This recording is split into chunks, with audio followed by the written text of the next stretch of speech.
Bien, bonjour à tous. Je pense que vous êtes tous connectés à l'audio. Bienvenue au Matinée du Savoir spécial ce matin, comme ça arrive une ou deux fois par année. Ce sont les coups de cœur des résidents. On est bien content de les avoir. Ce matin, on reçoit 4 résidents. Élie Karam en médecine familiale, Stéphanie Lucie en médecine interne, Agatha Dvonek en psychiatrie et Anastasia Turner en chirurgie. On a 4 résidents qui présentent ce matin. Ça nous donne donc environ 15 minutes. Donc, je vous donnerai chacun des résidents peut-être entre 8 et 10 minutes, puis ensuite garder à peu près 5 minutes pour les questions. Je ne sais pas comment on procède à l'habitude, mais probablement que l'idéal, c'est d'envoyer vos questions dans le forum de discussion ou au moment des questions, de lever la main. Je pense qu'on n'est pas tant de gens que ça, donc on pourra fonctionner comme ça. Alors, comme on n'a pas tant de temps que ça, je vais commencer tout de suite avec la présentation de Dr. Élie Karam, qui nous présente sur le spondylarthrite. Ils nous ont écrit arthrothrite. J'imagine que c'est ça que tu as voulu dire, arthrothrite axiale. Élie a obtenu son doctorat en médecine de l'Université de Sherbrooke. Il détient aussi une maîtrise en sciences biomédicales de l'Université de Montréal. Il a étudié en chirurgie orthopédique à l'Université Laval jusqu'à ce qu'il voie la lumière et qu'on ait la chance de l'avoir avec nous en médecine familiale. En fait, il vous expliquera un peu son parcours lui-même. C'est lié à son choix de sujet d'aujourd'hui. Et il est bien fier, je pense, de dire, il ne voulait pas que je lise toute sa bio, mais bien fier de dire qu'il est un papa d'une gentille petite fille de 4 ans. Et j'ai l'autre passion qu'il a, c'est le coaching en santé, l'autonomisation des patients. Puis on a eu de bonnes discussions, lui et moi, sur ce sujet-là depuis qu'on se connaît depuis peu. Alors, Élie, c'est à ton tour. Oui, merci beaucoup, Dr. Roy. Donc, 7 à 9 ans. 7 à 9 ans. Un récent sondage, le plus grand sur le sujet, le IMAS Survey, a montré qu'il existe malheureusement un retard moyen de diagnostic de 7 à 9 ans pour les Canadiennes et Canadiens atteints de spondylarthrite axiale. Mon nom est Élie Karam et je me considère vraiment très chanceux de pouvoir encore pratiquer la médecine et je suis très fier et reconnaissant de faire partie du programme de résidence en médecine familiale à Montfort. Voici les objectifs de ma présentation. Donc, voyez-vous, avant d'avoir intégré le programme de médecine familiale à Montfort, j'ai quasiment complété 4 ans de chirurgie orthopédique à Québec. Les points forts de ma résidence, c'était sans aucun doute, comme Dr. Roy a dit, bâtir ma petite famille avec ma conjointe, devenir le papa d'une petite princesse, puis de profiter au quotidien pour redonner une certaine fonctionnalité aux patients qui l'avaient perdu en usant de gestes techniques. C'est aussi à ce moment-là que j'ai commencé à avoir mes premières poussées. J'ai cru d'abord que c'était juste une entorse parce que c'est survenu après un match de squash. Je suis très compétitif de nature, donc je suis parti courir vers cette balle qui était impossible à sauver. J'ai glissé puis je suis tombé sur mon dos. Je me suis dit, bof, c'est juste une entorse, ça va sûrement partir. Mais ça finissait pas d'en finir. Il m'a fallu plus de 3 mois avant de passer au travers de cette première poussée. Puis le lendemain, quand je me suis réveillé, je peux vous dire, c'est comme si j'avais pris un très gros coup de vieux. Les douches chaudes, elles aidaient beaucoup, mais ce qui prédominait, c'était la douleur. La douleur, au début, a été un petit peu plus mécanique qu'inflammatoire, mais tranquillement, ça commençait à changer. Ça commençait à me réveiller la nuit, ça partait de mon dos jusqu'au premier orteil, puis je pensais que, bon, pour une raison déterminée, j'avais une hernie discale. Donc, je répondais bien aux anti-inflammatoires au début. Je pensais, bon, je vais faire ce que je recommande d'habitude aux patients de faire, de travailler sur le core, les six-packs. Mais ça n'a pas fonctionné. Puis quelques mois plus tard, la douleur est passée du côté gauche au côté droit. Puis ce qui a suivi après cet épisode-là, c'était une série de poussées inflammatoires complètement imprévisibles, en lieu et en temps, dans mes chevilles, dans mon cou, dans mes épaules. Certains jours, on pouvait me voir totalement fonctionnel, totalement normal. Puis d'autres jours, je n'étais pas capable de faire les choses les plus simples, comme enfiler mon pantalon ou simplement aller marcher. Le résultat de ça, beaucoup de confusion, beaucoup de colère, beaucoup de tristesse, ne pas savoir ce que j'avais, puis ce qui, selon moi, me tuait le plus, c'était de ne pas pouvoir donner le meilleur de moi-même à tous les jours. À un moment donné, c'était même difficile avec ma femme, qui elle-même était résidente en médecine familiale à ce moment-là. C'était difficile pour elle de comprendre qu'à des moments donnés, je n'étais pas capable d'être intime avec elle. Elle pensait que je la rejetais ou même encore que je la trompais. Puis comme beaucoup de personnes atteintes de cette maladie-là, croyez-moi, les anti-inflammatoires sont devenus mes meilleurs amis. Et puis aussi, croyez-moi, quand je vous dis que j'ai essayé toutes les sortes d'orthèses orthopédiques, je ne mettais pas les orthèses orthopédiques parce qu'elles me soulageaient, pas du tout. Je les mettais pour m'éviter de me faire poser trop de questions sur pourquoi, par exemple, je boitais ce jour-là, ou pourquoi je ne pouvais pas bouger trop ma tête ce jour-là. Puis j'ai continué mes investigations avec mon médecin de famille. Heureusement, elle était quelqu'un de très empathique. Je me sentais zéro jugé. J'étais B27 négatif, HLA B27 négatif, CRP négatif, les radios sur les sacroiliacs négatifs. Donc, je faisais partie de ce 10 à 15%, tout est négatif.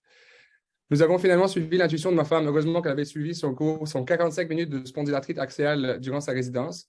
Puis on a demandé une IRM centrée sur les sacroiliacs. Le verdict, une spondylarthrite axiale non radiographique qui paraît seulement sur l'IRM. Par la suite, j'étais devenu de plus en plus résistant aux anti-inflammatoires. Donc, j'ai décidé d'embarquer dans un traitement par agent biologique. J'ai réalisé que je sous-estimais beaucoup trop l'impact de mes symptômes sur ma vie. Je n'étais pas capable de profiter pleinement d'importants moments en famille. Puis, je voulais être vraiment le best girl dad pour ma fille. Puis, ça ne fonctionnait pas. Heureusement pour moi, le biologique a fonctionné. Puis, espérons pour autant d'années que possible, puisque nous tendons à devenir résistants à ces médicaments avec le temps. Je trouvais ça ironique. J'étais un résident en orthopédie, entouré d'experts en musculosquelettique, puis on a tous manqué le diagnostic pendant plus de 2 ans. Encore une fois, je me considère super chanceux. Ça prend 7 à 9 ans en moyenne pour une Canadienne et un Canadien avant d'arriver au diagnostic. Diagnostiquer cette maladie tôt a été démontré donner aux patients de meilleures chances de réponse au traitement et de meilleures chances d'éviter de complications graves à long terme. Je m'explique.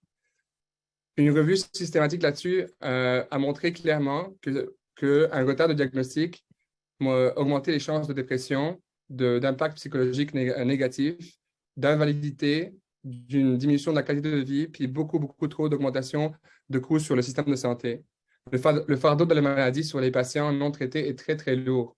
On parle de 61% qui manquent des activités qu'ils souhaitent poursuivre, 70% qui signalent des effets négatifs sur le bien-être, 60% qui se sentent incompris par leurs amis et leur famille.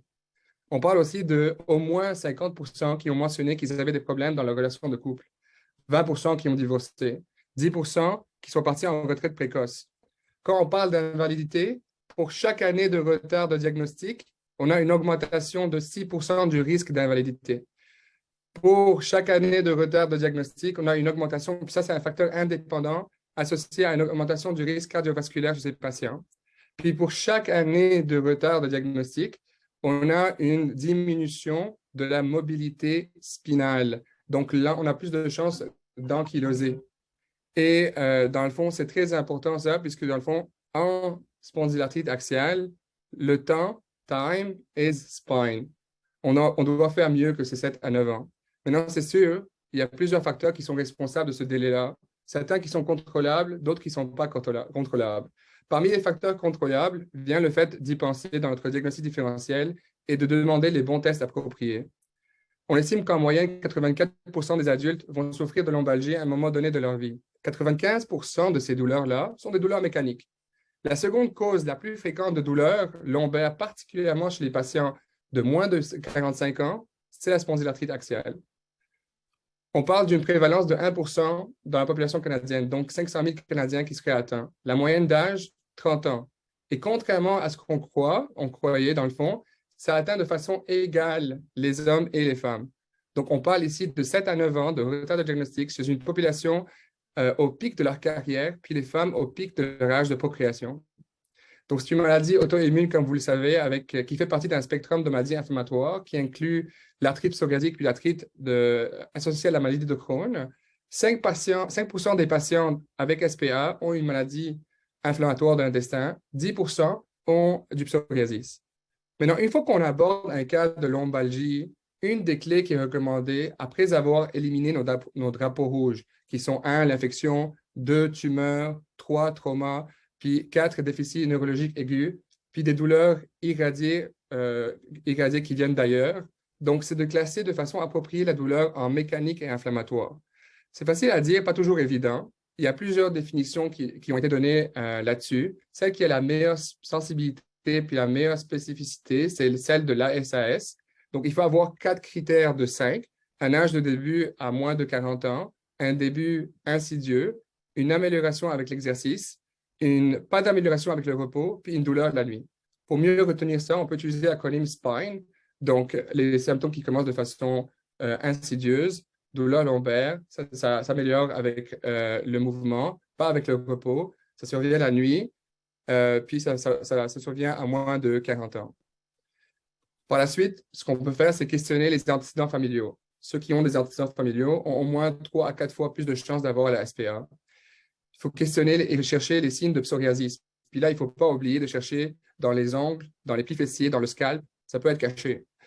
Questionner et chercher des signes de maladies inflammatoires de l'intestin. Questionner et chercher l'atteinte d'autres articulations.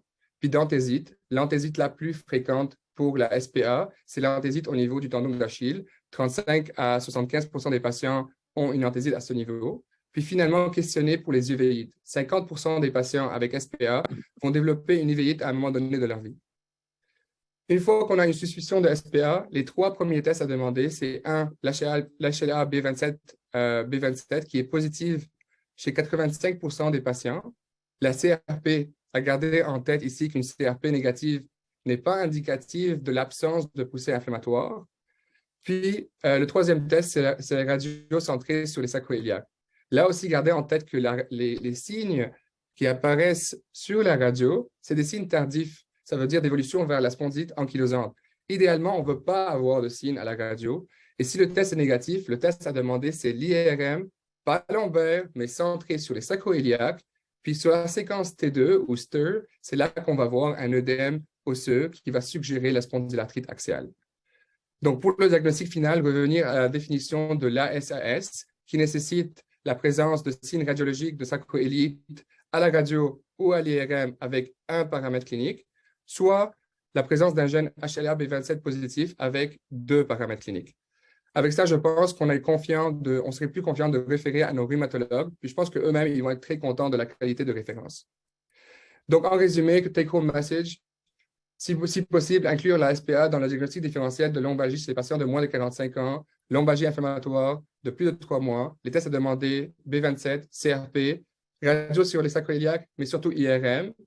Et en espérant qu'avec ça, on va pouvoir économiser aux patients des années de douleurs complètement inutiles sur le plan physique, psychologique, relationnel, professionnel, et diminuer le risque de complications à long terme de cette maladie qui est invisible, qui peut devenir malheureusement très, très visible. Merci. Merci beaucoup, Élie. C'est super éclairant, super intéressant. Alors, je vais demander s'il y a des questions. Vous pouvez les poser dans le chat ou au point où on en est, vous pouvez lever la main aussi. Il y en a qui t'applaudissent. Pendant que les gens pensent à leurs questions, je pense que c'est très important de conseiller les gens qui souffrent de maladies chroniques aussi. Je dirais spécialement les jeunes hommes. Moi, j'ai eu mal au dos. Bon, je n'ai pas un problème chronique, mais de fait, puis je dis souvent ça à mes patients qui souffrent de maladies chroniques aussi, c'est très désarçonnant, c'est très frustrant d'avoir mal tout le temps. Mais sauf que si tu t'en plains tout le temps à ta conjointe ou à ta famille, c'est comme n'importe quelle maladie, ils n'en peuvent plus de t'entendre te plaindre. Moi, je dis toujours à mes patients, parce qu'ils se sentent, ils ne savent pas ce que tu as, ils souffrent pour toi, ils ne savent pas comment t'aider. Donc, moi, souvent, je dis à mes patients, peut-être un bon conseil à donner de vos patients qui souffrent de douleurs chroniques où tu sens que ça a un effet sur leur vie, ça en a sûrement un. Moi, je leur dis souvent, donnez des bulletins de nouvelles à votre famille, mais ne plaignez-vous pas sans arrêt toute la journée parce que ça va devenir invivable. Même si votre douleur est invivable. Je sais pas, moi, c'est une chose que je discute souvent avec mes patients. Essayez de rester. Tu as l'air d'avoir un peu dit ça, Élie, au début, c'est pour ça que c'est pas évident à vivre, hein, la frustration que ça donne à la personne. Puis on tombe facilement dans un mode de. C'est ça. Puis avec raison, mais les proches, ils ne savent pas comment composer avec ça en général. C'était tellement clair, Élie, qu'on disait qu'il n'y a pas de questions. Ou bien les gens sont encore endormis puis n'ont pas fini leur premier café. Tu vois, c'est bon de me faire rappeler ça. B27, on pense toujours, hein, c'est une autre erreur qu'on fait avec les tests. On pense toujours que les tests, c'est comme un interrupteur, c'est on ou off. Mais c'est jamais on ou off, les tests. Et c'est quand même intéressant, la marge. 10%, tu dis, qui peuvent être négatifs, malgré.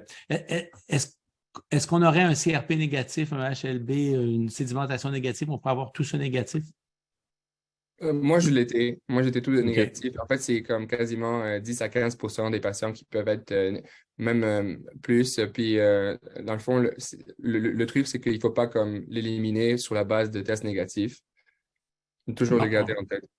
garder notre côté clinique, puis éventuellement imagerie au besoin, là, si on a des symptômes qui sont centrés sur le bas du dos. Élie, je suis sûr que même si les gens ne se manifestent pas, là, c'est très éclairant. Alors, moi, en fait, c'est intéressant parce qu'on a vu un cas ensemble. En fait, je n'ai pas eu de suivi encore de ce cas-là. On a vu un cas ensemble en supervision à l'UMF. Et toi, tu avais un peu allumé, je t'en donnerai des nouvelles, qu'il y avait peut-être quelque chose qui ressemblait à ça, une spondylarthrite axiale. Alors, on se donnera des nouvelles de ceci. Merci encore, Élie. Et on va passer à notre deuxième présentation. On a une petite question.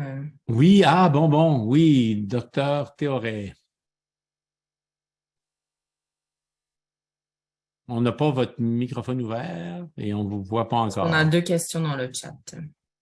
Ah, excuse-moi, c'est là qu'elles sont. OK. Est-ce que le CT peut aider au diagnostic ou plutôt IRM? Ouais, ça, c'est une très bonne question. Dans le fond, le CT voit plus les os, l'IRM voit plus l'inflammation. Fait que si on est rendu comme, dans le fond, si c'est comme rendu aux os, fait que c'est radiologique. Théoriquement parlant, on devrait le voir à la radio. Mais dans le fond, c'est la composante de spondylarthrite axiale non radiographique, c'est celle qu'on voit juste à l'IRM. Donc, c'est vraiment juste l'œdème osseux qu'on voit à l'IRM, c'est cette composante-là d'habitude qu'on manque. Sinon, théoriquement parlant, on devrait le voir à la radio. C'est sûr que le CT scan est beaucoup mieux que la radio. Ça pourrait être un test intermédiaire entre les deux. Mais encore là, on aimerait ça diagnostiquer avant qu'il y ait trop de changements au niveau de l'inflammation. Donc, Exactement. On veut comme idéalement le c'est ça. diagnostiquer avant le stade de radio et CT scan. Puis il y a quelqu'un qui a posé une dernière petite question, un petit mot sur le traitement et le prognostic.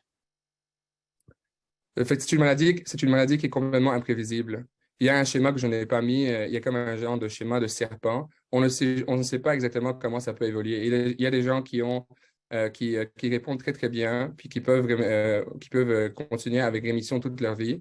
Il y a d'autres qui, même avec des traitements, mais en fait, les traitements, c'est prouvé que dans le fond, ça améliore nettement tout le genre de complications, puis ça améliore énormément la qualité de vie. Mais overall, si on voit l'évolution naturelle, c'est une maladie qui est complètement imprévisible. Le seul truc sur lequel on a vraiment le contrôle, c'est de pouvoir diagnostiquer tôt pour pouvoir s'éviter et puis se passer le meilleur de chances possible pour répondre au traitement. Merci, Élie. Alors, on passe à Stéphanie. C'est le docteur Stéphanie Lustier qui est interniste dans notre programme à Montfort, qui va nous parler du syndrome de renutrition. Alors, là, est-ce que c'est écrit dans ta bio, Stéphanie Mercier, mais je ne sais plus quel est ton nom, tu nous diras ça. Tu es une résidente dans un programme de médecine interne à l'hôpital Montfort. Très fière de pouvoir représenter les intérêts et le bien-être de ses collègues sur les divers comités tels que PARO et au comité de sous-spécialité du Collège Royal. Quand elle n'est pas au travail, elle aime explorer le monde à travers des aventures locales ou distantes, créer de la musique ou de l'art étudié ou travailler sur sa recherche. Alors, Stéphanie, c'est à toi. Merci beaucoup, Dr. Roy. Et oui, c'est bel et bien Stéphanie Mercier. Je pense qu'ils ont écrit mon nom initialement. Une petite erreur de frappe sur le titre, c'est ça? Ben, oui. Ça arrive souvent. Donc, attends une minute, il faut juste que je partage mon écran. Et je vais commencer ma présentation. Donc, aujourd'hui, je voulais vous parler un peu sur le syndrome de renutrition inappropriée et la malnutrition. C'est un sujet qui me tient fort à cœur parce que je trouve que souvent, on reconnaît un peu mal le syndrome et on reconnaît davantage mal la malnutrition chez nos patients. Donc, on va commencer avec une petite étude de cas. Je ne vais pas demander pour des réponses pour de vrai, mais c'est juste plus pour vous faire réfléchir. Donc, les patients suivants en commun, nous avons une patiente de 27 ans connue pour diabète de type 1 qui n'a pas rempli sa prescription d'insuline depuis 2 mois. Nous avons un patient de 72 ans avec un cancer de poumon avancé et cachexie évidente à l'examen physique. Une patiente de 64 ans avec histoire de dyspepsie et insuffisance cardiaque qui vient de se faire opérer pour un ulcère gastrique. Et un patient de 18 ans avec IMC de 15,2 et une histoire d'anorexie nerveuse. Donc, ça se peut que c'est un peu évident, mais on va rentrer plus en détail plus tard. Ils sont tous à risque pour le syndrome de renutrition. Ils sont tous des facteurs de risque de malnutrition de base. Donc, pour mes objectifs, j'aimerais qu'à la fin de cette présentation, qu'on soit plus adepte à identifier les patients malnutris ou à risque de nutrition. On devrait avoir une approche pour le traitement des patients au risque de renutrition et j'aimerais aussi qu'on soit capable de reconnaître les complications dangereuses du syndrome. Donc, en termes de la malnutrition à l'hôpital, c'est quand même un problème très courant et très peu reconnu. On estime que jusqu'à 20 à 50%, qui est quand même une large marge, là, mais 1 sur 5 à 1 sur 2 des patients hospitalisés sont à risque de malnutrition ou sont déjà malnutris au moment de leur admission. Et cependant, on ne pose juste un diagnostic chez 7% des patients. Donc, c'est quand même quelque chose qu'on peut manquer à notre examen initial. En termes du syndrome de renutrition, c'est plus compliqué parce qu'on ne comprend pas complètement la pathophysiologie de ce syndrome-là. C'est pour ça que c'est un syndrome et pas un diagnostic formel. On n'a pas de définition universelle qui fait en sorte que c'est difficile à caractériser. On propose souvent qu'une hypophosphatémie fait partie des définitions qui sont très courantes. Donc, la pathophysiologie de la proposée de l'hypophosphatémie va plus ou moins de même. On pense que la diminution ou la cessation d'apport calorique entame une baisse en insuline, ce qui fait en sorte que le métabolisme cellulaire change d'anabolique à catabolique, qui résulte en la destruction de matières graisseuses et des protéines. Avec cette destruction-là, on voit que les électrolytes cellulaires, tels que la phosphate, s'épuisent graduellement, qui entament une hypophosphatémie relative. Aussitôt qu'on recommence à manger ou qu'on commence à renourrir un patient, l'insuline augmente encore, qui change le métabolisme cellulaire à anabolique encore. Et finalement, la phosphate est requise avec le métabolisme cellulaire pour convertir le glucose en ATP, donc ça engendre une hypophosphatémie évidente qui peut devenir quand même assez dramatique. Donc, je ne sais pas si ça a été validé dans les études, mais c'est la pathophysiologie proposée pour l'instant, selon ce qu'on comprend. Donc, pour retourner un peu à notre étude de cas pour nos patients, je les ai remis ici. Ici, j'ai mis en rouge les facteurs de risque spécifiques à chaque patient. Donc, les patients connus pour des diabètes de type 1 qui sont déjà en état insulinopénique sont plus à risque de faire une renutrition. Les patients avec les maladies qui augmentent le métabolisme, tels que les cancers avancés, qui sont déjà cachectiques, bien sûr, sont très à risque d'être mal nourris. Les histoires de dyspepsie peuvent nous faire penser à un patient qui prend des médicaments qui réduisent des antiacides, par exemple, qui peuvent aussi engendrer une malabsorption de certains nutriments. L'insuffisance cardiaque augmente le métabolisme et un état post-opératoire nous met aussi beaucoup à risque de malnutrition parce que les patients mangent souvent un peu moins bien et ont subi un grand stress au corps. Et finalement, un patient de 18 ans, bien sûr, avec un cas typique d'anorexie nerveuse après un IMC très bas. C'est un peu plus caractérisé chez les patients avec les troubles alimentaires avec un poids très diminué. Donc, en fin de compte, c'est vraiment toute condition qui peut augmenter le métabolisme cellulaire ou qui engendre une diminution de l'apport nutritif peut nous prédisposer à être mal nourris et aussi qui peut nous prédisposer à faire le syndrome de renutrition. Et les patients ne doivent pas être... les patients peuvent faire de l'embonpoint ou être assez obèses et quand même être mal nourris, qui est quand même un point très important. Donc, en termes des facteurs de risque à risque très élevé, un diagnostic d'anorexie nerveuse, des histoires d'abus d'alcool ou de drogue chronique, les patients d'oncologie post-opératoire, on en a parlé un peu avec les études de cas, mais ce sont vraiment les facteurs assez élevés.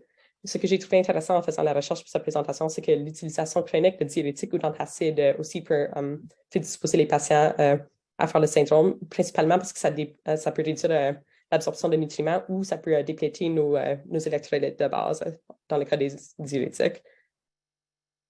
J'ai juste mis les guides directrices ici du National Institute for Health and Clinical Excellence, qui est vraiment l'autorité qui a fait les plus de publications sur le syndrome. En termes des complications et pourquoi on s'inquiète du syndrome de malnutrition, ça peut engendrer une fatigue, une faiblesse, confusion chez nos patients. Ils peuvent présenter avec insuffisance cardiaque aiguë et dyspnée. Ils peuvent faire des convulsions, des arythmies. Et aussi, on a très peur de l'arrêt cardiaque et la mort. Et ça fait déjà dans mes 2 ans de résidence, j'ai vu plusieurs cas qu'on peut présumer étaient liés à un arrêt cardiaque lié aux imbalances électrolytiques et une mort qui a été engendrée de ça. Donc, c'est quelque chose qui m'inquiète beaucoup, personnellement. Donc, pas commandé chez le patient malnutri. Donc, c'est un peu poussé ici, mais de base, si on suspecte une malnutrition, on devrait toujours avoir un bilan métabolique de base avec glucose, les électrolytes, la créatinine, magnésium et phosphate aussi de base et calcium, c'est important. Ici, en bas, dans la deuxième partie, bien sûr, on va faire un CBC de base pour chercher une anémie. On nous propose des fois de faire la CRP selon les guides de Nice, principalement pour voir s'il y a un état inflammatoire qui pourrait falsifier les résultats de fer et ferritine, qui sont aussi des acute phase reactants ou des APR.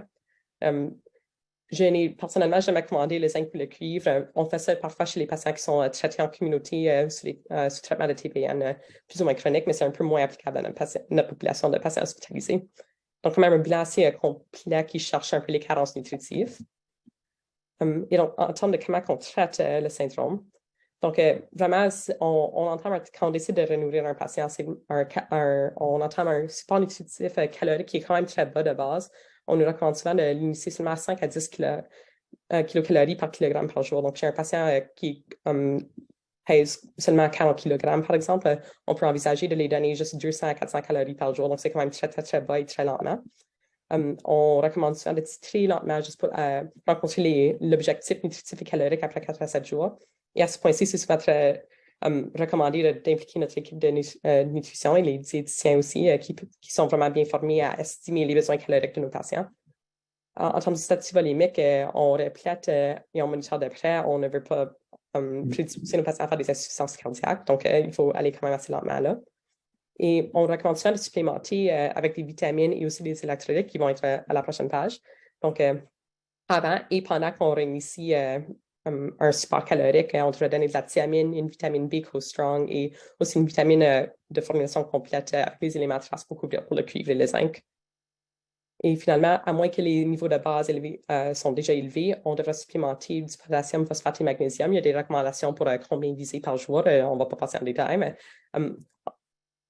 finalement, c'est bien de noter que la période de renutrition avec les complications du syndrome peuvent durer jusqu'à 10 jours en moyenne. Donc, pensez un peu où que les patients sont admis, si on pense qu'ils sont vraiment à risque de faire une renutrition, s'ils commencent vraiment à renourrir. Tiens, il y a des questions, je vais peut-être passer à faire des questions vers la fin. Désolée, je ne monitore pas trop bien le chat. Donc, en termes de la prévention... Il reste 2 minutes et demie à peu près. OK, parfait. Je vais passer vite. Donc, pour prévenir le syndrome de renutrition, le plus important, c'est de reconnaître la malnutrition chez nos patients. Donc, en termes de... c'est aussi bien de noter que ce n'est pas toujours approprié de renourrir un patient. Donc, il faut quand même informer nos patients par rapport au risque du syndrome et de discuter avec le patient. Si on a des patients qui ont des maladies très avancées qui leur prédisposent à être mal nourris de base, des fois, c'est plus une question de la qualité de vie, les risques et les bénéfices d'entamer une renutrition et si ça va vraiment changer quelque chose dans leur prognostic. Si on décide de renourrir le patient, il faut procéder très lentement avec la supplémentation nutritive. On privilégie la voie orale au possible. Donc, je pense que peut-être pour adresser la question qui est venue dans le chat, c'est 5 à 10 kilocalories par kilogramme par jour. On veut le donner par oral si possible. Parfois, ce n'est pas possible chez nos patients, mais donc, on envisage peut-être de l'alimentation par tube NG ou avec TPN, mais si possible, on donne toujours les calories par voie orale. Et le traitement, finalement, se fait en équipe. Donc, c'est toujours une approche multidisciplinaire. On peut considérer impliquer orthophonie si on pense qu'il y a une dysphagie. Nutrition, vraiment, c'est la clé ici. On travaille de très près avec nos diététiciens ici à l'hôpital. La pharmacie peut nous aider pour nous dire ce qu'on peut supplémenter avec les formulations de suppléments. Psychiatrie, s'il y a des troubles alimentaires sous-jacents, soins palliatifs, s'il y a une maladie avancée. Et toujours envisager admettre dans un milieu avec moniteur cardiaque, surtout si on pense qu'ils sont à risque de faire des arrêts cardiaques ou d'autres arythmies. Et autres selon le cas spécifique du patient. Donc, c'est vraiment tout ce que j'ai à présenter sur ce sujet-là. Je vous invite certainement de nous poser des questions. Et merci beaucoup. Bon, merci Stéphanie. Il y a déjà une question. Je pense que c'est une clarification autour du 5 à 10 calories par kilogramme par jour. Est-ce que ça veut dire que c'est en plus de la diète? Est-ce que c'est un minimum? Est-ce que c'était pas si clair que ça? Ouais? Oui, donc c'est ça. Essentiellement, quand on s'inquiète que le patient va faire beaucoup de renutrition, c'est vraiment c'est ce qu'on vise initialement pour le premier jour, essentiellement. Donc, c'est soit par voie orale ou par IV, mais on vise vraiment un apport calorique très bas. Bien sûr, si on pense que le patient mange plus que 200 à 400 calories par jour, je pense que c'est raisonnable de commencer avec cette quantité-là et augmenter à partir de là. Mais en fin de compte, pour les recommandations officielles, je dirais que c'est vraiment nos diététiciens formidables qui nous aident à clarifier un peu le statut nutritif de base. Vaut mieux... ce serait quelqu'un qui n'a pas mangé, j'imagine, qui est sur intraveineuse depuis quelques jours, qui ne mange pas du tout. C'est ça. On commencerait minimalement par ça. OK. Quelqu'un a posé la question, Marie-Noël, est-ce qu'on a accès à la préalbumine à Montfort? Donc, ça, c'est une très bonne question. Je ne pense pas avoir cette réponse-là. Je ne l'ai jamais commandée. Oui, moi non plus. Marie-Noël, est-ce que tu veux clarifier?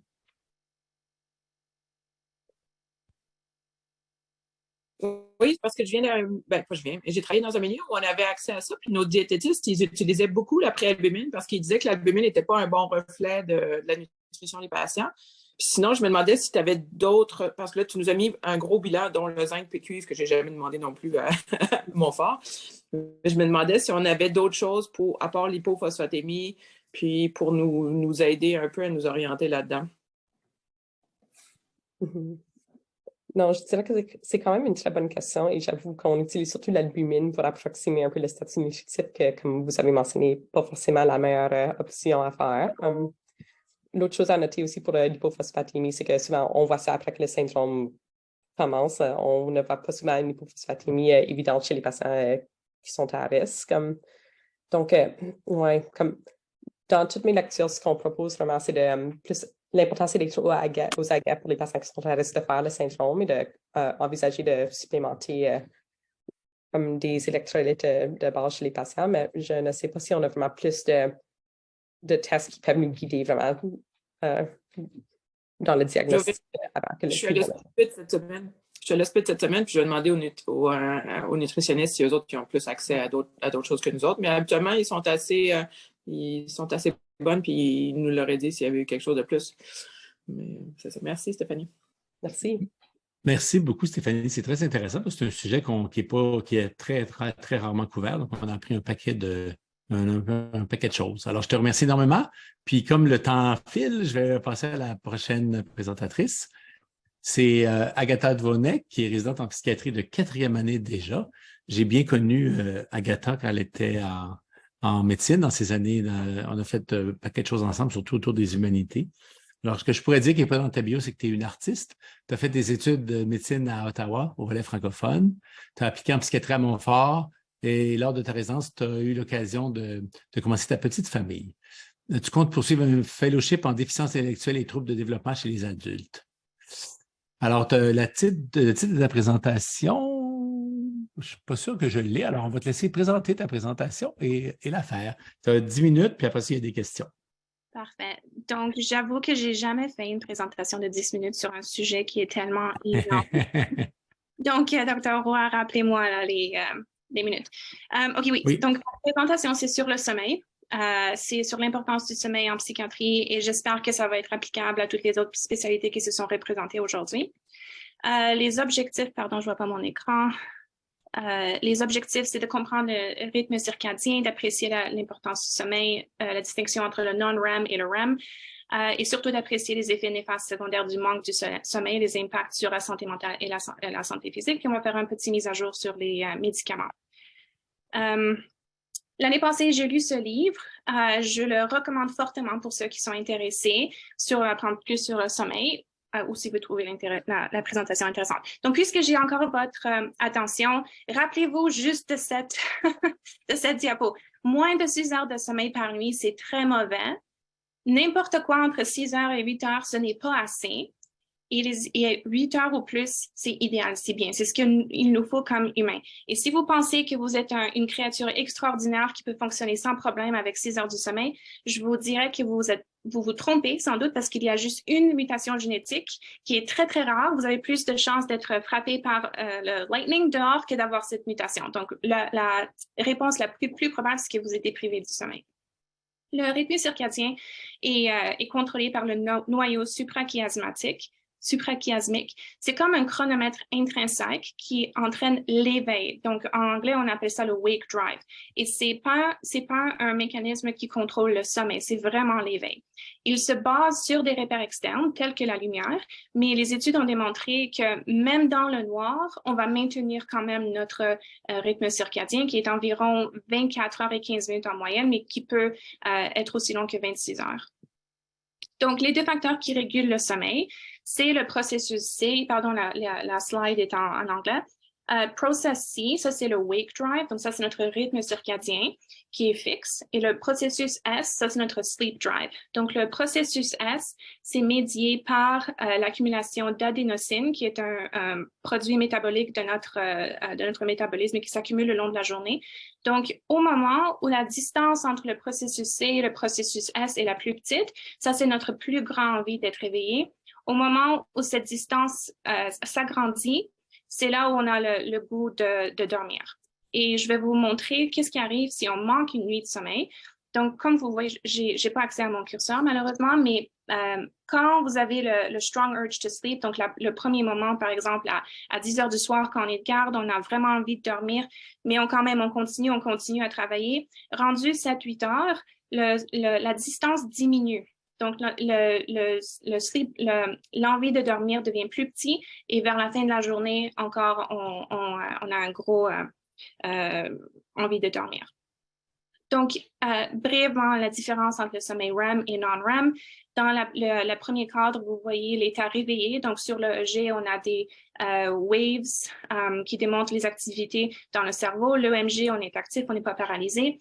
Dans le processus REM, on est paralysé, donc on ne voit pas d'activité dans l'EMG. L'EEG paraît très similaire à l'état réveillé. Et dans le non-REM, ah oui, pour le REM, c'est pour Rapid Eye Movement, donc c'est juste les yeux qui bougent.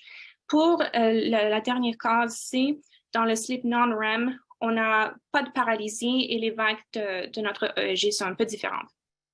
Pour brièvement vous décrire comment ça fonctionne, pensez à notre état réveillé comme la collecte des données. Quand on s'endort dans le sommeil non-REM, c'est là où on a comme le packaging et le stockage de toutes les informations.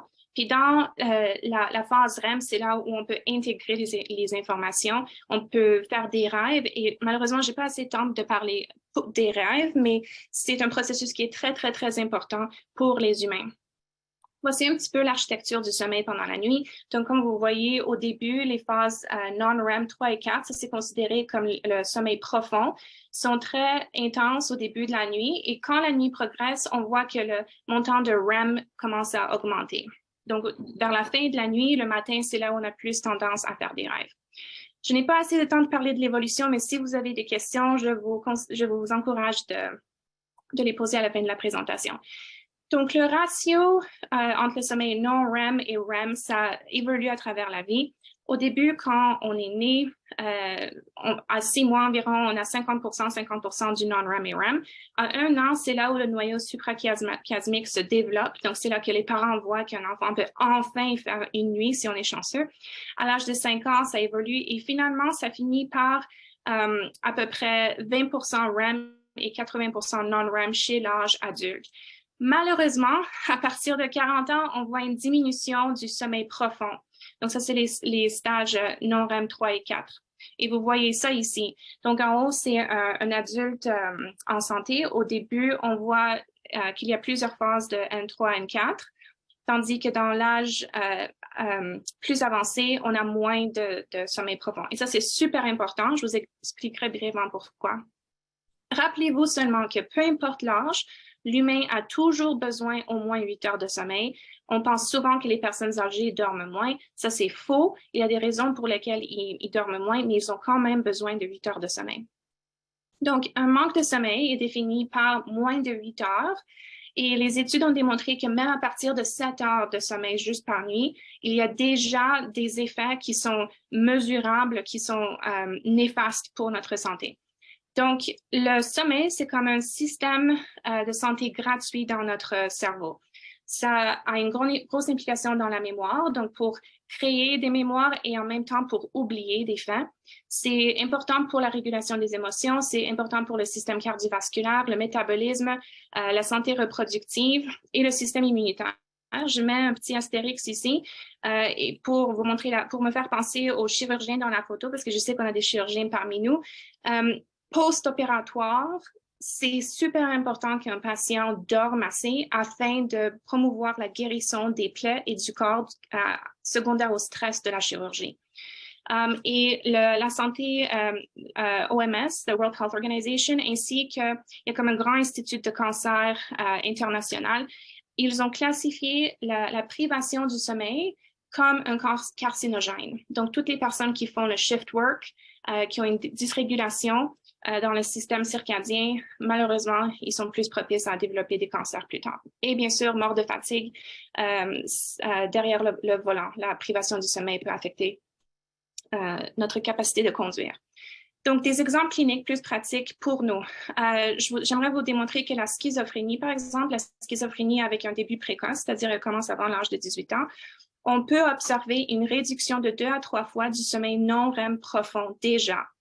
Et souvent, on peut mesurer ce genre de phénomène avant même que la maladie de schizophrénie se déclare. Il y a comme plusieurs théories. Une des théories, c'est que le non-REM, c'est important pour comme le pruning, on appelle ça en anglais, je ne sais pas c'est quoi le mot en français, mais comme un pruning des networks, des neurones dans le cerveau. Et avec une architecture de sommeil inadéquate à cause de la schizophrénie, ce pruning n'est pas bon. Et en fait, il prune beaucoup plus de communication neuronale que normalement. Ainsi, ça peut produire la schizophrénie. Un autre exemple clinique, c'est l'Alzheimer. Donc, les bêta-amyloïdes s'accumulent dans la partie médiofrontale du cerveau, à l'endroit même d'où provient le non-REM, donc le sommeil profond. Et par conséquence, la perturbation du non-REM profond est responsable pour l'incapacité de retenir des nouvelles informations parce que, comme j'ai dit tantôt, la fonction du non-REM, c'est de stocker et c'est de collecter, de stocker l'information pour qu'on puisse apprendre. Donc, c'est pour ça qu'on peut voir après un certain âge, on a du mal à apprendre des nouveaux langages, par exemple, parce que le montant de non-REM profond est plus bas quand on vieillit. Et si vous voulez savoir comment est-ce qu'on peut réverser ou au moins empêcher la maladie d'Alzheimer et la retarder, par exemple, de 10 ans, les études ont démontré que si on répare quelque chose comme une obstructive sleep apnea, si les personnes commencent à utiliser les CPAP et font des changements dans l'hygiène du sommeil, ça peut retarder l'Alzheimer par 10 ans en moyenne.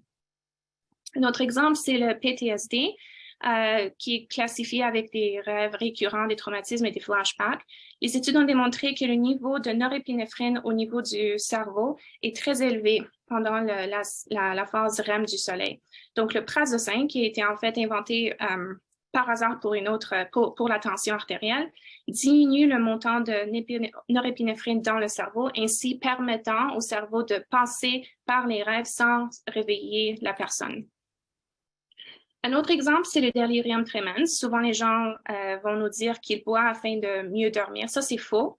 L'alcool, c'est un sédatif qui modifie l'architecture du sommeil. Le produit du métabolisme d'alcool inclut, entre autres, les cétones. Les cétones empêchent le sommeil REM. Et ce qui arrive, c'est que quand les personnes boivent de façon continue et chronique, ils ont un gros manque, une grosse déficience de sommeil REM. Au moment où ils arrêtent de boire l'alcool, le corps a comme un surbesoin de REM et on appelle ça comme un REM rebound. Donc, le sommeil REM va rentrer sur l'état d'éveil et c'est pour ça que les gens vont avoir des hallucinations, des délusions et effectivement des symptômes de psychose. Donc, évidemment, dans le DSM-5-TR, on a toute une catégorie dédiée justement aux troubles de sommeil. Elles sont là pour vous donner un exemple. Et juste pour que vous sachiez, si vous vous posez est-ce qu'un manque de sommeil peut vous tuer, la raison est oui. La réponse est oui, mais c'est très rare. Mais il y a quelque chose qui s'appelle l'insomnie familiale fatale, qui est due à une mutation dans le thalamus qui contrôle, entre autres, notre réveil. Et donc, les gens, effectivement, meurent à cause du fait qu'ils ne peuvent pas dormir. Donc, l'insomnie au Canada, pardon, je vois pas mon écran. L'insomnie au Canada a continué à augmenter, surtout dans les dernières dizaines d'années. On peut voir que surtout les populations entre 15 ans et plus ont le plus souffert de ça. Il y a plusieurs théories pourquoi. Une d'elles, c'est qu'on a plus accès aux smartphones, aux écrans électroniques qui font en sorte que ça affecte notre rythme circadien et ça cause des troubles de sommeil. Ici, ça vient du gouvernement du Canada. À gauche, on voit les personnes qui souffrent d'insomnie et la proportion d'eux qui manque 8 heures de sommeil. Donc, c'est-à-dire ils ont moins de 8 heures de sommeil par soir. Donc, on voit que plus que la moitié des gens qui souffrent d'insomnie n'ont pas assez de sommeil dans leur vie, tandis que les gens qui n'ont pas de symptômes d'insomnie, ils manquent de sommeil à peu près 25% du temps. Donc, parlons brièvement des médicaments. Donc, voici, j'ai fait un petit sommaire. La source originale, c'est le pad que vous voyez en bas à droite. C'est Medications for Insomnia. C'est un projet qui a été établi par le gouvernement de la Colombie-Britannique. Ils ont de très beaux diapos que je vous encourage à chercher. En gros, et pardon, j'ai pas pu traduire cette diapo parce que je sais pas comment décrire sleep onset, decreased wake times. Donc, sleep onset, c'est le moment où on s'endort. Donc, les benzos, les Z-drugs diminuent le temps qu'il nous faut afin de s'endormir par environ 12 à 18 minutes. Au milieu, c'est decreased awake time after sleep onset. Donc, le temps que nous restons endormis, en fait, ça prolonge notre sommeil de 24 minutes pour les benzos, 13 minutes pour les Z-drugs. Et en gros, si vous pouvez voir à droite, Sustained Benefits once therapy is complete, il n'y a aucun médicament qui va renverser une insomnie. La seule chose qui peut nous aider avec ça, c'est le CBT insomnie. Donc, c'est la Cognitive Behavioral Therapy pour l'insomnie. Oui, Dr. Roy. C'est parce que le temps achève. Est-ce que tu peux conclure? Oui. C'est top la dernière. Ouais. Oui, donc je vous démontre juste que le trazodone, on le prescrit toujours. Ce n'est pas approuvé par Health Canada pour l'insomnie, mais on l'utilise off-label, puis les études ont démontré qu'il y a plus de risques adverses que de bénéfices. Donc, c'est pour ça que c'est pas approuvé. OK, donc, combien voulez-vous dormir ce soir? Moi, je vous encourage de faire au moins 8 heures chaque nuit consécutive, mais voilà, donc c'est ça, c'est ma présentation. Merci beaucoup, Agatha. C'est vrai qu'il y a tellement de choses à dire sur le sommeil. Je te remercie. Je ne vois pas de questions. Je vais peut-être vous demander, ceux qui ont des questions, de le garder à la fin parce qu'on va laisser le temps à la dernière présentatrice et on pourra l'enregistrer. Si tu peux rester un peu, Agatha, après, on pourra continuer d'enregistrer. Puis les gens pourront toujours aller voir l'enregistrement. Je vais devoir, moi aussi, bien évidemment, je vais présenter la dernière présentatrice. Je vais être présent. Merci encore, Agatha. Je vais rester présent pour la majorité de la présentation. Là, j'ai perdu ma petite liste que j'ai mise ici. Donc, notre prochaine présentatrice, c'est Anastasia Turner. Et sa bio s'en vient. Anastasia a terminé ses études de médecine à l'Université d'Ottawa en 2022. Elle est maintenant résidente de première année en chirurgie générale à l'Université d'Ottawa. Elle partage ses rotations cliniques entre Montfort et l'hôpital d'Ottawa. Est-ce qu'Anastasia est là? Voilà. Alors, Camille, je vais rester jusqu'à peu près -5 parce que je donne un cours à 9 heures, donc je ne pourrais pas être là pour la fin. Mais ceux qui peuvent rester, de toute façon, Laure ou peut-être Marie-Noël qui s'est allumée pour animer les questions à la fin de celle-ci. Et ceux qui peuvent rester ou même ceux qui ne peuvent pas rester, si on peut répondre aux questions, même si c'est passé un petit peu 9 heures, il n'y a pas de problème. Anastasia, c'est à toi. Merci. J'essaie juste de partager mon écran.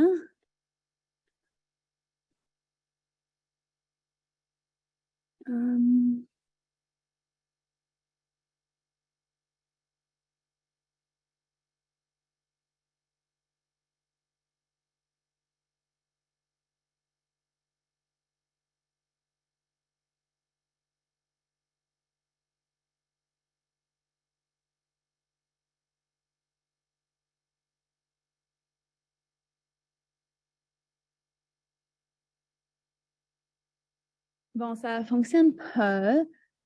Je vais continuer à essayer. Il faut que tu cliques sur l'image de ta présentation si tu es capable. Ouais. Partager l'écran, oui, ça ne veut pas. Hein?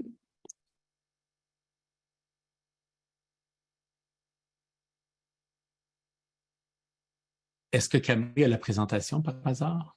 Je pourrais lui envoyer rapidement. Si vous me l'envoyez, je peux la partager pour vous. OK, super.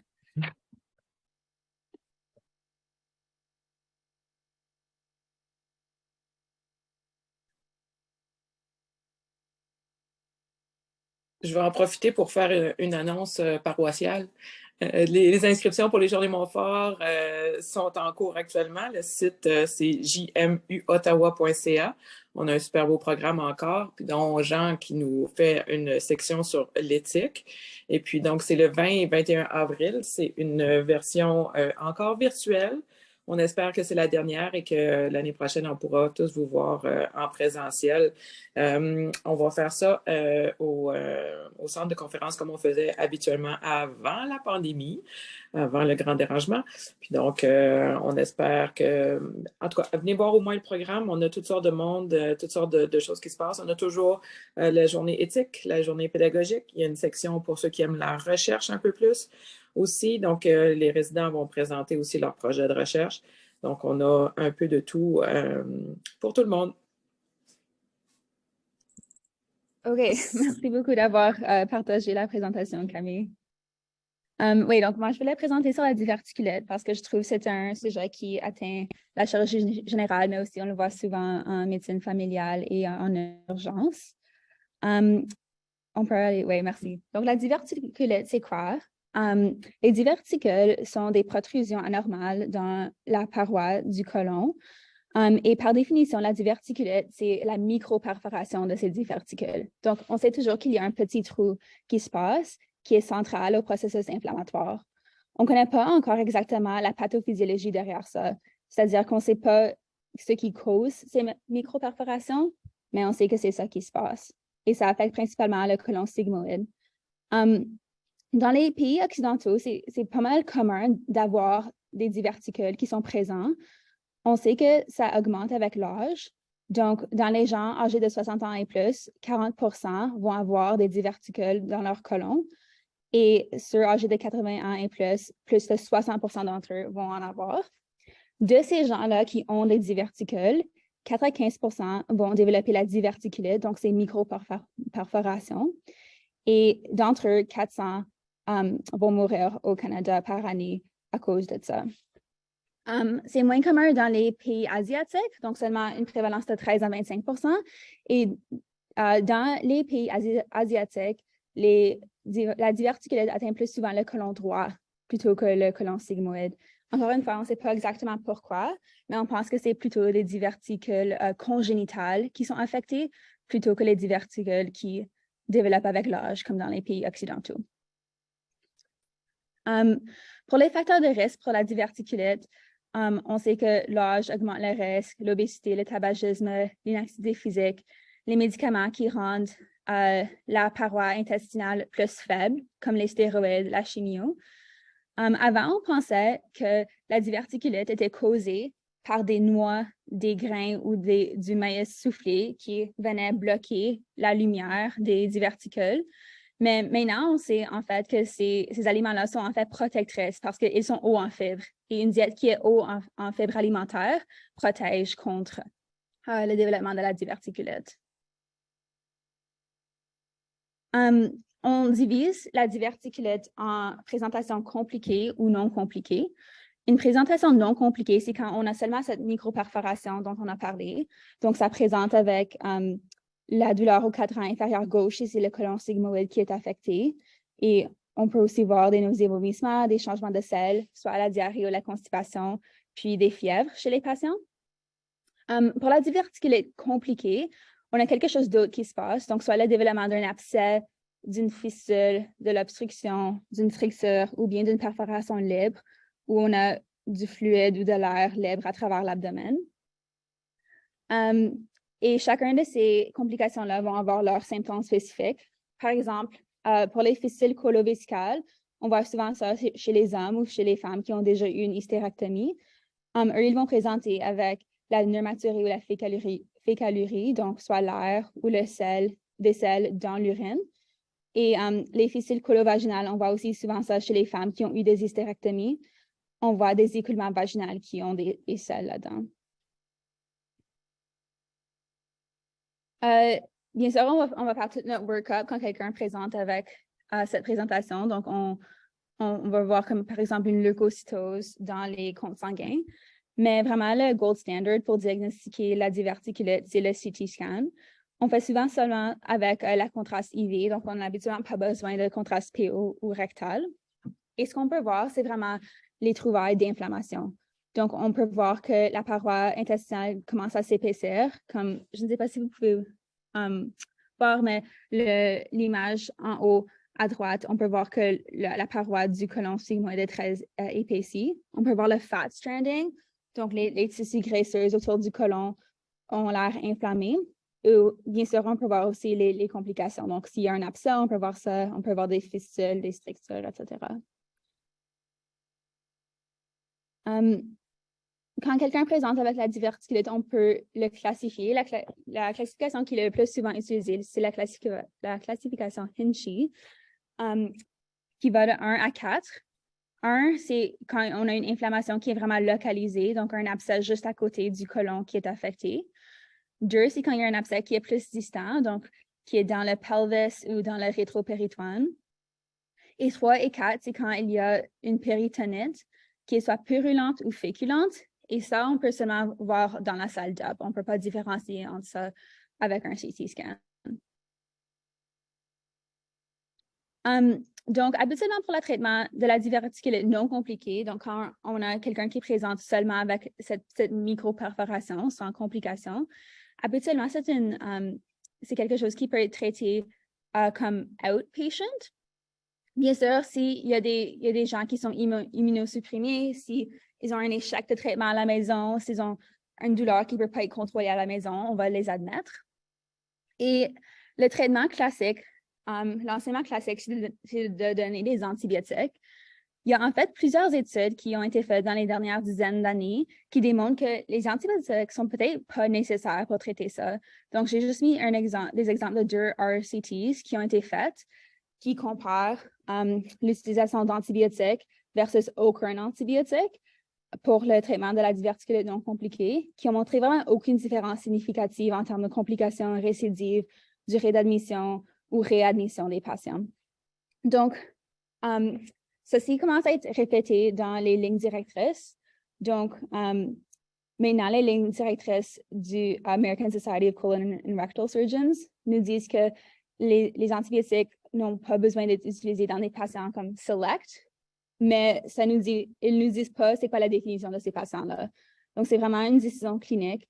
Personnellement, ce que moi j'ai vu et entendu, c'est qu'on donne quand même toujours des antibiotiques pour traiter ça, malgré que la recherche commence à montrer que c'est peut-être pas nécessaire. Et pour la diverticulite compliquée, habituellement, les gens vont avoir besoin d'une admission. On va leur donner du bowel rest, donc commencer avec une diète NPO, puis graduellement avancer leur diète. On commence habituellement avec des antibiotiques par voie intraveineuse, donc le ceftriaxone, le flagelle, et ensuite on les transitionne avec du temps à des antibiotiques par la bouche. S'ils ont un abcès, on peut drainer l'abcès avec nos collègues en radiologie interventionnelle. Habituellement, ça doit être au moins 4 cm et accessible pour pouvoir être drainé. Et bien sûr, on va faire la chirurgie si on en a besoin. Donc, habituellement, s'il y a un patient qui est instable, qui a beaucoup de douleurs, une péritonite, ou bien qui a un échec de traitement conservatif, on va considérer la chirurgie. Il y a quelques options pour la chirurgie. Donc, l'image A, ici, montre ce qu'on appelle un Hartmann's, qui était l'opération classique pour la diverticulite, où on enlève le côlon sigmoïde affecté, puis on crée une colostomie. On essaie de prévenir cette opération le plus possible maintenant, à cause que c'est vraiment difficile de renverser la colostomie par après. Donc, dans plusieurs patients, ça va être quelque chose qui est permanent et qui va bien sûr affecter leur qualité de vie. L'autre option, l'option B, c'est de faire une résection du côlon affecté et ensuite une anastomose, donc une réconnexion entre le rectum puis le côlon. Et avec ceci, on a aussi l'option de créer une iléostomie pour divertir les selles de façon temporaire pour pouvoir protéger la connexion qu'on a créée. Et si on fait une iléostomie, c'est beaucoup plus facile à renverser. Donc, c'est quelque chose qui est préférable. Mais le choix va vraiment dépendre de la qualité des tissus, du patient, s'il est sur comme des presseurs, comme leur stabilité hémodynamique. S'ils sont sur des stéroïdes, ça va faire en sorte que les tissus sont plus faibles. Donc, il y a beaucoup de facteurs à considérer quand on choisit quelle opération à faire. Dans les gens qui sont guéris de leur épisode de diverticulite, on peut aussi considérer la chirurgie. C'est vraiment des patients sélects qui pourraient en profiter. C'est une décision qui doit être faite de façon partagée avec les patients. Habituellement, on peut leur dire avec confiance que leur première présentation avec la diverticulite, leur premier épisode va être le pire. Donc, s'ils présentent avec une diverticulite qui est non compliquée avec leur présentation initiale, c'est vraiment généralement un bon signe que s'ils ont une récidive, ça va aussi être non compliqué. Un RCT récent qui a été fait était le RCT laser qui comparait l'observation versus la résection sigmoïde élective dans des gens qui ont eu une diverticulite récurrente associée avec des complications ou bien la douleur chronique. Et ça a montré que la chirurgie élective a amélioré leur qualité de vie de façon significative, mais ça a apporté un reste de complications. Donc, 10% des patients-là ont eu des complications significatives après la chirurgie. Donc, c'est vraiment une balance, une décision personnalisée qui doit être faite pour les patients. Pour la diète, donc, on a parlé un peu avant qu'une diète qui est haut en fibres alimentaires est protective pour la diverticulite. Mais après un épisode de diverticulite, on recommande pour les premières semaines une diète qui est faible en fibres alimentaires. Et je sais que c'est un peu comme counterintuitive, mais la métaphore que moi j'ai entendue, c'est que comme si on va au gym, ça c'est vraiment bon pour nos muscles, on va pouvoir bien travailler nos muscles. Mais si on a une blessure au niveau des muscles, là, on ne va pas aller au gym pour quelques semaines. On va essayer de guérir nos muscles en premier. Donc, ce que nous, on recommande, c'est comme les premières 6 semaines après un épisode de diverticulite, de donner du temps pour le côlon à guérir et avoir une diète qui est faible en fibres alimentaires. Puis après 6 semaines, on peut transitionner à une diète qui est plus haut en fibres alimentaires pour pouvoir protéger contre des récidives. Et la dernière chose à penser, c'est une colonoscopie. Un diagnostic de cancer, c'est vraiment quelque chose qu'on ne veut pas manquer et qui peut souvent présenter avec un épisode de diverticulite. Donc, dans une étude récente, ils ont vu que 1,3% des cas de diverticulite non compliquée et 7,9% des cas de diverticulite compliquée ont mené à un diagnostic de du cancer du côlon après une colonoscopie. Donc, on recommande une colonoscopie si ça n'a pas été fait dans la dernière année avant la présentation, mais on veut attendre au moins 6 à 8 semaines après la résolution des symptômes pour donner du temps au côlon de guérir pour diminuer le risque de perforation avec une colonoscopie. Donc, je pense que c'était ma dernière slide. Merci beaucoup. Merci, Anastasia. Oui, tu as répondu à ma question. J'avais une question sur la diète, puis tu y as répondu dans ta dernière slide. Donc, j'en profite pour laisser les gens, s'ils veulent te poser une petite question. J'en vois pas vraiment dans le chat. On a eu une sur la présentation du sommeil. Si le sommeil interrompu est aussi bon que le sommeil continu. Puis Agatha nous a répondu si vous voulez aller voir ça. Je vous rappelle de faire l'évaluation. Camille l'a mis dans le forum de discussion. Je tiens à remercier vraiment les 4 résidents, Élie, Stéphanie, Agatha puis Anastasia, d'avoir fait les coups de cœur. Vraiment, on a senti toute la variété de vos goûts et intérêts. Donc, c'était vraiment intéressant. Une histoire de guérison, une histoire de nutrition, une histoire de sommeil, puis une histoire de douleur abdominale, puis de quelque chose qui nous arrive souvent dans nos patients admis, dans les diverticulites. Donc, merci beaucoup, puis bonne journée à tout le monde. Puis, revenez-nous pour le mois prochain, pour la prochaine matinée du savoir.